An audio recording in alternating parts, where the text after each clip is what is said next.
So guys ನಿನ್ನೆ ಒಂದು video play ಮಾಡಿದ್ದೆ, ಗಂಡ್ಮಕ್ಳು ಹೆಣ್ಮಕ್ಳು ಹಾಕ್ಕೊಂಡು ತುಂಬ ಹೊತ್ಕೊಂಡು ಮಾಡಿದ್ದು. ಇವತ್ತು ಅದೇ ಥರ ಮಾಡಿದ್ದಾರೆ. ಒಂದು ಗೊಂಬೆನ ತಯಾರು ಮಾಡಿ ಕೂಡಿಸ್ಬಿಟ್ಟು ಅವ್ರ ಮುಂದೆ ಲೆವೆಲ್ ಬೇಯ್ಕೊಂಬಂದು ಮಾಡಿದ್ದಾರೆ. ಅದು ವೀಡಿಯೋನು ಪ್ಲೇ ಮಾಡ್ತೀವಿ, ನೋಡ್ಕೊಂಬನ್ನಿ ಅದನ್ನು.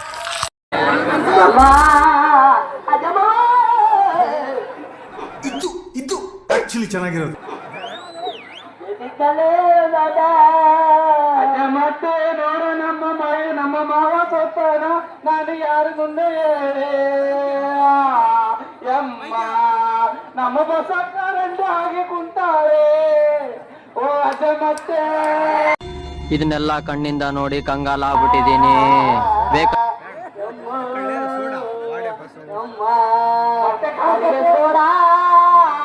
ಯಪ್ಪ ಕುಡಿ ಕೊಟ್ಟಿದ್ದಲ್ಲೋ ಸಾರ ಕೊಡಂತ ಬೆಳಿಗ್ಗೆ ಬಂದಿದ್ದಲ್ಲೋ ನಮ್ಮ ಮಾವನ ನೋಡಿ ಹಬ್ಬ ಸೇರಲ್ಲ ಓಡ ಯಪ್ಪ. ಈ ಫಿಗರ್ ಎಲ್ಲೋ ನೋಡ್ದಂಗೈತಲ್ಲ. ನೋಡ್ರಿ ಗಾಯ್ಸ್, ಊರ ಹಬ್ಬ ಅಂದ್ರೆ ಈ ತರ ಇರಬೇಕು, ಮಜಾ ಅಂದ್ರೆ ಅಷ್ಟೇ.